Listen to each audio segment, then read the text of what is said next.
چوتھا پارہ ہے سورہ آل عمران، اور سورہ آل عمران کا آخری رکوع ہے، اور آیت نمبر 199 آیت نمبر 199۔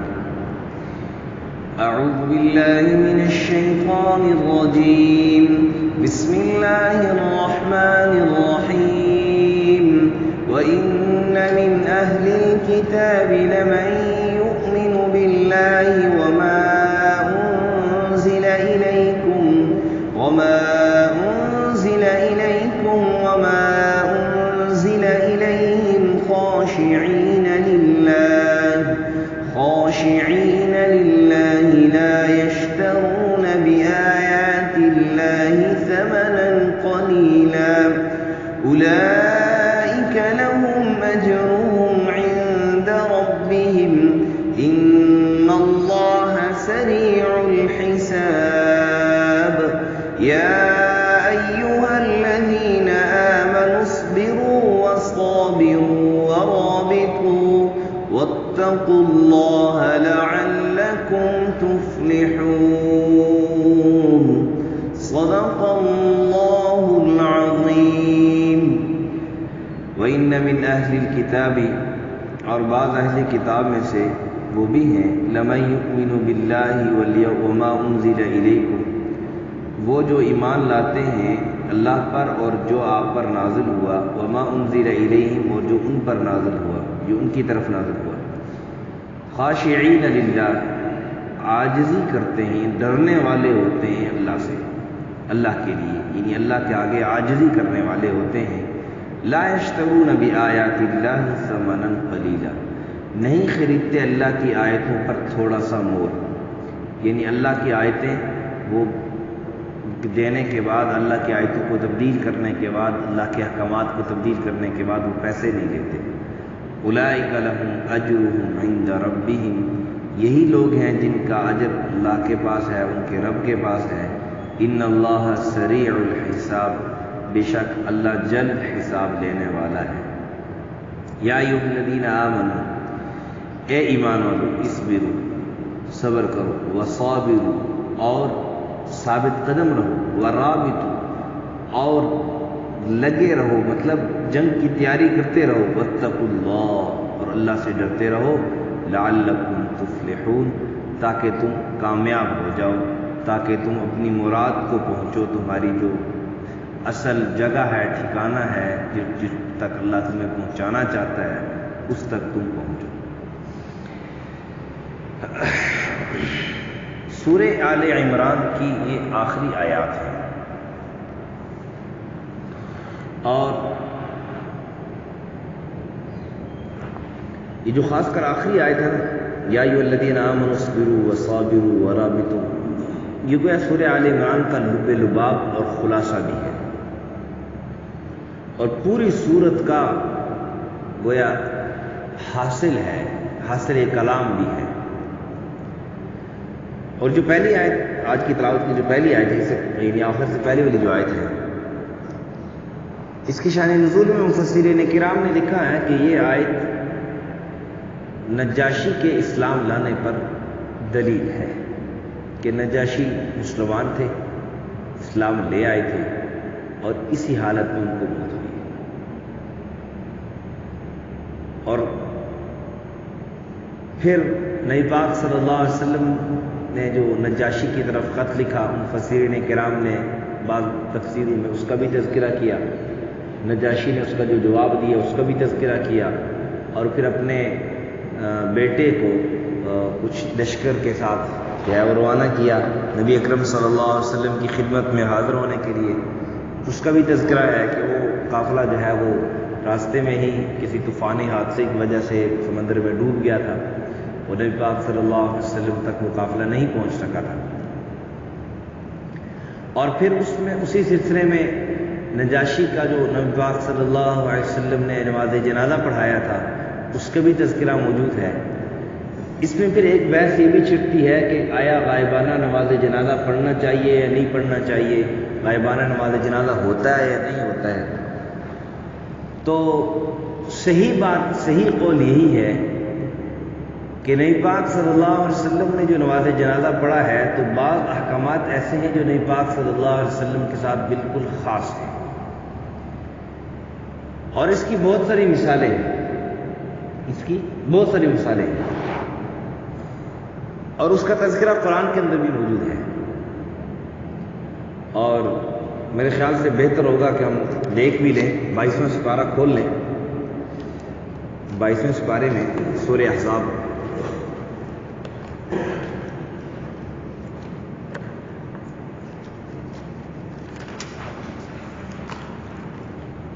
سورہ احزاب میں کی جو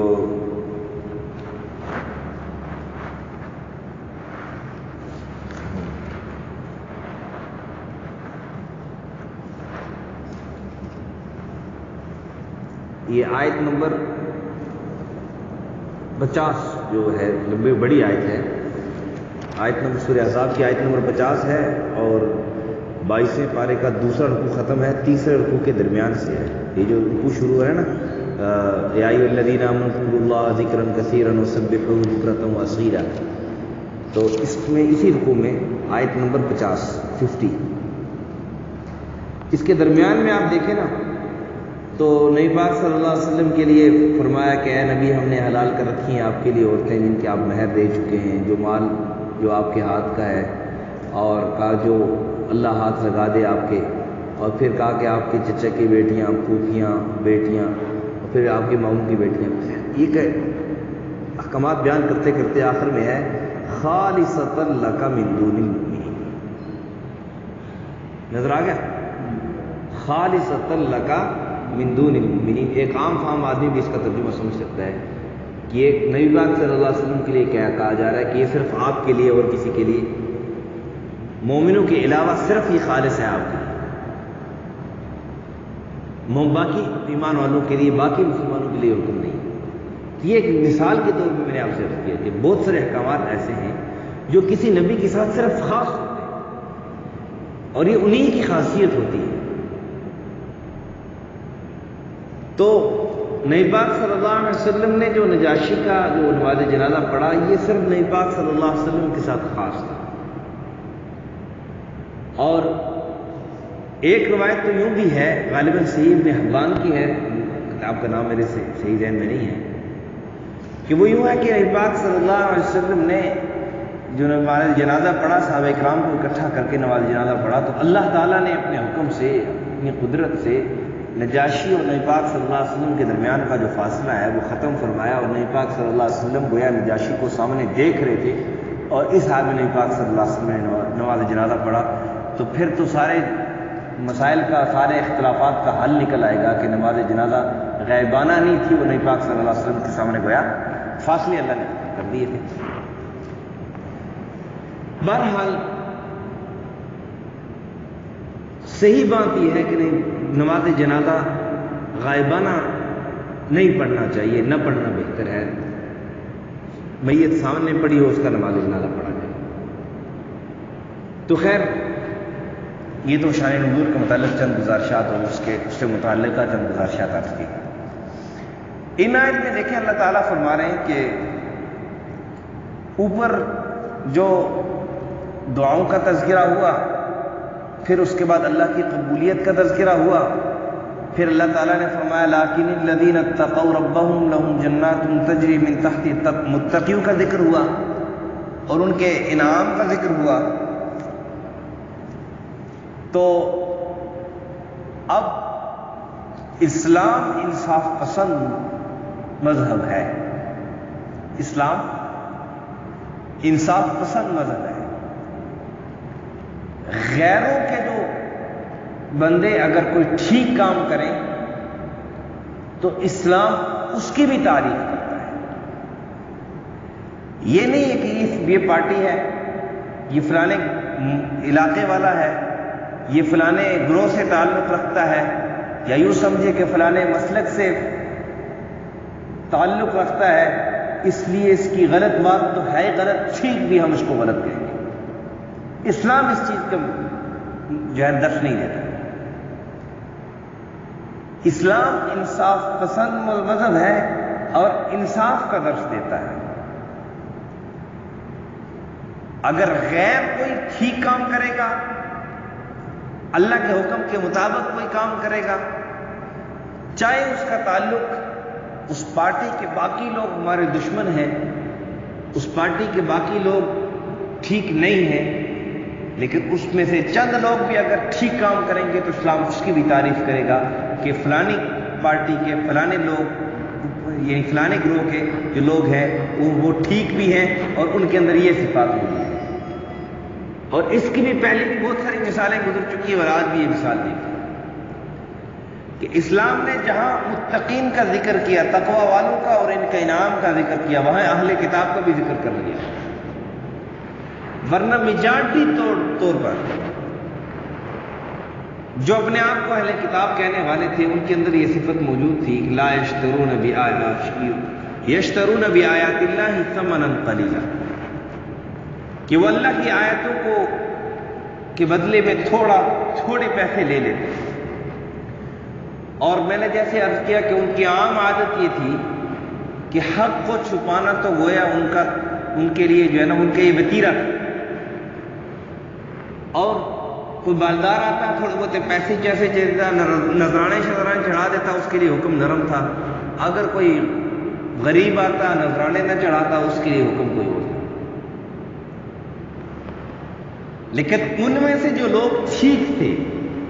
اللہ نے ان کا بھی تذکرہ کیا کہ یہ نہیں ہے کہ میرے نبی یہ جماعت تو میرے نبی کی مخالفت کر رہی ہے، ان کے خلاف پروپیگنڈے کر رہی ہے، تو ان کے جو لوگ ٹھیک ہیں ان کو نظر انداز کیا جائے. نہیں، ان کی بھی تعریف بیان کی گئی ہے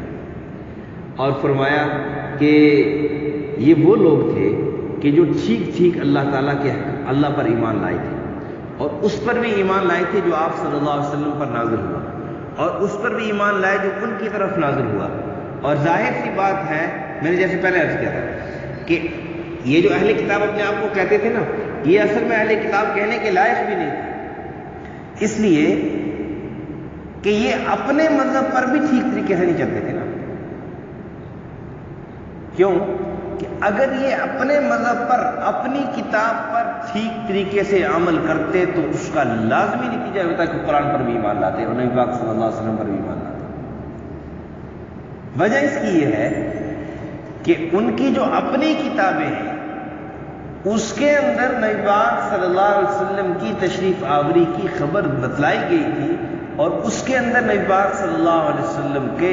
جو بشارت ہے وہ سنائی گئی تھی، اور اس کتاب کے اندر بھی نبی پاک صلی اللہ علیہ وسلم کے متعلق ان کی نشانیاں بتلائی گئی تھی. جو یہ لوگ کتاب جانتے تھے، اہل کتاب اپنے آپ کو کہتے تھے، یہ ایسے نبی پاک صلی اللہ علیہ وسلم کو حقیقی معنوں میں جانتے تھے، پہچانتے تھے جیسے اپنے بچوں کو پہچانتے ہیں. قرآن میں یعرفونہم کما یعرفون ابناءہم، جیسے اپنے بچوں کو یہ پہچانتے ہیں ایسے نبی پاک صلی اللہ علیہ وسلم کو پہچانتے تھے، لیکن کرتے انکار تھے. تو اپنی کتاب پر بھی اگر یہ ایمان لاتے نا، اپنی کتاب پر، تو اس کا لازمی نتیجہ یہ تھا کہ وہ نبی پاک صلی اللہ علیہ وسلم پر بھی ایمان لاتے اور قرآن پر بھی ایمان لاتے. تو اس لیے کہہ دیا کہ وما انزل الیکم جو آپ کی طرف نازل ہوا، اور جو وما انزل الیہم جو ان کی طرف نازل ہوا، اس کا لازمی نتیجہ یہ نکلا کہ انہوں نے آپ کی طرف جو کتاب نازل ہوئی اس پر بھی ایمان لیا. اور پھر کہا کہ خاشعین للہ، اللہ سے ڈرتے تھے، کیونکہ جب آدمی کے دل کے اندر سے خوف خدا نکل جائے نا، خوف خدا، تو حقیقی معنوں میں یہی ہوتا ہے کہ جب آدمی کے دل سے خوف خدا نکل جاتا ہے پھر یہ گناہ ہوتا ہے، پھر اس سے گناہ ہوتا ہے. کیونکہ ظاہر سی بات ہے کہ ایک آدمی کے دل کے اندر اگر خوف خدا غالب ہوگا تو وہ جھوٹ کیسے بولے گا؟ اس کی زبان جھوٹ بولتے ہوئے لڑکھڑائے گی، اس کے ہاتھ ظلم کرتے ہوئے کام اٹھیں گے، چوری کرتے ہوئے کام اٹھیں گے، اس کی زبان غیبت کرتے ہوئے کام اٹھے گی. کیوں؟ اس کے دل کے اندر خوف خدا ہے، اللہ کا خوف اس کے دل کے اندر موجود ہے. تو ظاہر سی بات ہے کہ خاشعین للہ اللہ کا خوف ان کے دل کے اندر موجود تھا تو اس کا لازمی نتیجہ یہ تھا کہ لا یشترون بآیات اللہ ثمنا قلیلا، وہ باقی اہل کتاب کی طرح اللہ کی آیتوں کو نہیں بیچتے تھے، اللہ کے احکامات کو نہیں چھپاتے تھے، حق کو چھپاتے نہیں تھے، بلکہ لوگوں کے سامنے خاشعین للہ، اللہ کا خوف ان کے دل کے اندر موجود تھا، اس لیے لوگوں کا خوف ان کے دل کے اندر موجود نہیں تھا کہ لوگ ہمیں کیا کہیں گے، اور اس چیز کا خوف بھی ان کے دل کے اندر موجود نہیں تھا کہ ہمیں کھانے پینے کے لیے کچھ نہیں ملے گا، اللہ کا خوف ان کے دل کے اندر موجود تھا۔ اس کا نتیجہ یہ نکلا کہ انہوں نے پھر اللہ کے احکامات کو ٹھیک بیان کیا اور کہا کہ ان ایسے لوگوں کے لیے اللہ کے ہاں اجر ہے، اور کہا کہ ان اللہ سریع الحساب، اللہ رب العزت حساب لینے والے ہیں۔ فرمایا کہ حساب کا دن جو ہے وہ کچھ دور نہیں، بہت جلد آنے والا ہے، اور جب حساب شروع ہوگا تو تمام دنیا کا پائی جو ہے وہ حساب بہت جلد جو ہے نا وہ بے باک کر دیا جائے گا، واضح کر دیا جائے گا کہ ایک پائی کا حساب دیا جائے گا۔ یہ نہیں ہے کہ بس موٹا موٹا رکھو بس ٹھیک ہے، نہیں، جس سے حساب لینا شروع ہو گیا نا، اسی نبی پاک صلی اللہ علیہ وسلم نے اللہ سے دعا کیا کرتے تھے کہ اللہ ہمیں بغیر حساب کتاب کے جنت میں داخل عطا فرما، اللہ ہم سب کو بھی اور ہمارے جتنے عزیز و اقارب اس دنیا سے رخصت ہوئے ان کو بھی بغیر حساب کتاب کے جنت میں داخل عطا فرمائے۔ تو حساب بہت جلد آنے والا ہے، اور یہ کیوں کہا اللہ نے؟ تاکہ آدمی کے اندر آخرت کی تیاری کی توجہ پیدا ہو۔ کیوں؟ جب آدمی کو پتہ ہوتا ہے نا امتحان میں سال باقی ہے تو وہ کہتا ہے یار ابھی تو سال باقی ہے، کر لیں گے تیاری، لیکن جب پتہ ہوتا ہے نا کل امتحان ہے، اس کو کہا جائے کل آپ کا امتحان ہے، تو پھر جو جتنا بھی غبی کیوں نہ ہو وہ بھی ٹینشن کا شکار ہو جاتا ہے، اس کو بھی فکر لاحق ہو جاتی ہے۔ اس حساب سے اللہ تعالیٰ نے کہہ دیا، اور پھر اللہ کے حساب کے مطابق یہ تو دنیا لمبی ہو رہی ہے، زندگی لمبیاں ہمیں نظر آ رہی ہیں، یہ ہمارے آنکھوں کا دھوکہ ہے، ورنہ اللہ کے حساب کے مطابق، اللہ کے مطابق تو بہت جلد حساب آنے والا ہے کہ نبی پاک صلی اللہ علیہ وسلم نے فرمایا، اور قرآن اس وقت نازل ہوا، اس وقت اللہ نے کہا جلد حساب لینے والا ہے۔ اور ایک مطلب جلد حساب لینے کا مطلب یہ ہے کہ تمہاری موت کا کچھ پتہ نہیں کب آ جائے گا، اور جلدی آ جائے گی، اور جلدی آ جائے گی۔ اب اگر 10 سال بعد آ رہی ہے تو 20 سال سے تو پہلے آئی ہے، 11 سال سے پہلے آئی ہے، 20 سال بعد آ رہی ہے تو 21 سال سے پہلے آئی ہے نا، جلدی آئی ہے۔ تو اس اعتبار سے اللہ تعالیٰ نے کہہ دیا کہ ان اللہ جلد اللہ حساب لینے والا ہے۔ اور ایک اس کا معنی یہ بھی ہے کہ جو ظالم ظلم کر رہا ہے، ڈاکے ڈال رہا ہے، اور جو مظلوم ہیں ان کو دلاسا بھی اللہ دے رہے ہیں کہ فکر نہ کرو، میں جلد ان کو پکڑنے والا ہوں اور جلد ان کو جکڑنے والا ہوں، ان کو دلاسا دیا۔ اور آخر میں اللہ تعالیٰ نے پوری صورت کا حاصل بیان فرمایا کہ اگر تم چاہتے ہو کہ کامیاب بنو تو پھر یہ صفات آمنوا اصبروا وصابروا ورابطوا واتقوا، یہ صفات اپنے اندر پیدا کرو۔ ایمان لے آئے کہ میرا ایمان ہے کہ میرا رازق اور میرا مالک، میرا خالق ایک اللہ ہے، جتنی میرے مقدر میں روزی ہے وہ مجھے مل کے رہے گی، اور جو نہیں کوئی دے نہیں سکتا۔ اس لیے میں اپنی اس تھوڑی سی زندگی میں کبھی اللہ کی نافرمانی نہیں۔ اور پھر کہا اصبروا، صبر کرو۔ کیا مطلب؟ ایمان لے آئے، اللہ کی طرف سے امتحانات آئیں گے، پریشانیاں آئیں گی، لوگوں کی طرف سے مسائل مشکلات آئیں گے، گناہ کرنے کا دل کرے گا، آپ اپنے آپ کو روکو گے، گناہ سے روکو گے، لوگوں کی طرف سے دین پر چلنے کی وجہ سے آپ پر طعنہ زنی ہوگی، آپ کو غصہ آئے گا، آپ غصے کو قابو کرو۔ اب ایمان لے آئے، آپ کو کسی بات پہ غصہ آ گیا، فوراً ذہن میں آیا نبی پاک صلی اللہ علیہ وسلم نے غصہ سے منع فرمایا، اور غصے کو پی جانے والے کی تعریف فرمائی ہے، فوراً غصہ پی کے صبر کر لیا۔ یہ ہے اس میں، اور بھی اس کی بہت ساری قسمیں ہیں۔ وصابروا، صابروں کا مطلب یہ ہے کہ ثابت قدم رہے، دشمن کے مقابلے میں ثابت قدم رہے، دیوار بن کر، شیشہ پلائی ہوئی دیوار بن کر کھڑے ہو گئے کہ دشمن سے جتنی بھی ظلم ہو رہا، دشمن کی طرف سے کتنا بھی سخت مقابلہ کیوں نہ ہو، یہ بالکل ڈٹ کر کھڑا ہے اور پیچھے نہیں ہٹا۔ یہ کہتے ہیں صابر۔ اور ایک دشمن ہمارا شیطان ہے، اس کی طرف سے ہم پر حملے ہو رہے ہیں، دل میں برا خیال آ رہا ہے، دل میں گناہ کرنے کا دل آ رہا ہے۔ اب آپ اپنے ایمان پر ڈٹے ہوئے ہو، یہ بھی ثابت ہے۔ دشمن کی طرف سے حملہ ہوا، گناہ کرنے کا موقع مل گیا، یہ اپنے ایمان پر یوسف علیہ السلام کی طرح ڈٹا ہوا ہے، یہ ہے ثابت۔ اور ورابط، دشمن سے مقابلے کے لیے تیاری کرتے رہو کہ وَأَعِدُّوا لَهُم مَّا اسْتَطَعْتُم مِّن قُوَّةٍ وَمِن رِّبَاطِ الْخَيْلِ تُرْهِبُونَ بِهِ عَدُوَّ اللَّهِ وَعَدُوَّكُمْ وَآخَرِينَ مِن دُونِهِ۔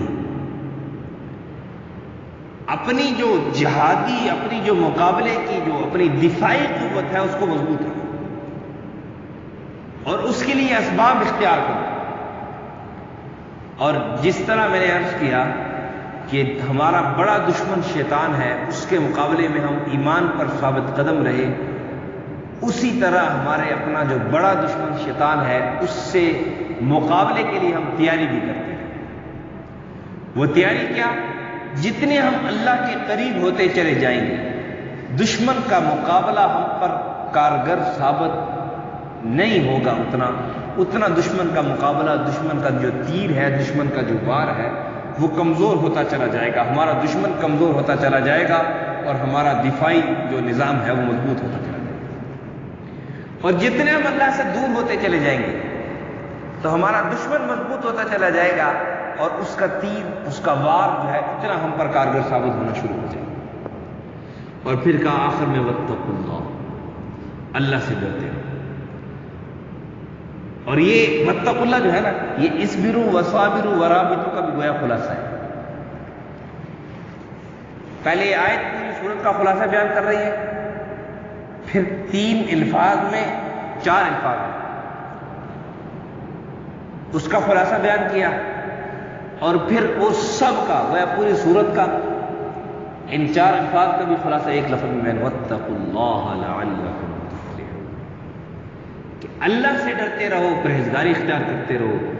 تاکہ تم کامیاب ہو جاؤ، تاکہ تم کامیاب ہو جاؤ۔ یہ تھا ان آیت کا مفہوم کا خلاصہ۔ اسی کے ساتھ ہی الحمدللہ ہماری سورہ آل عمران قرآن مجید کی دوسری سورت جو ہے وہ اپنے اختتام کو پہنچی۔ اللہ سمجھ اور عمل کی توفیق عطا فرمائے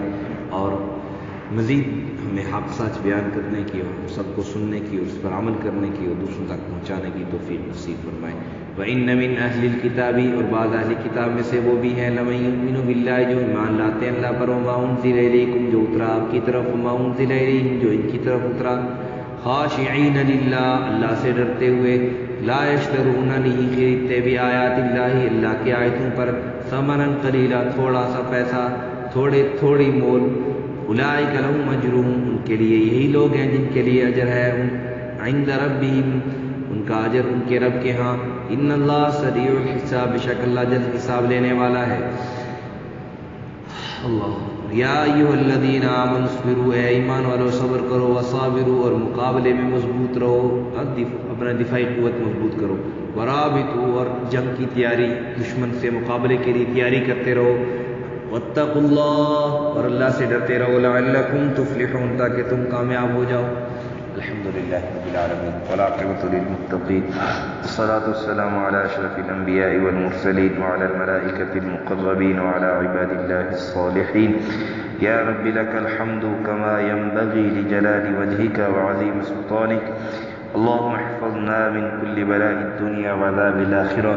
اللهم استر عوراتنا وآمن روعاتنا، اللهم استرنا بسترك الجميل، اللهم احفظنا فإنك أنت خير الحافظين۔ صلى الله على النبي الكريم محمد وعلى آله وأصحابه۔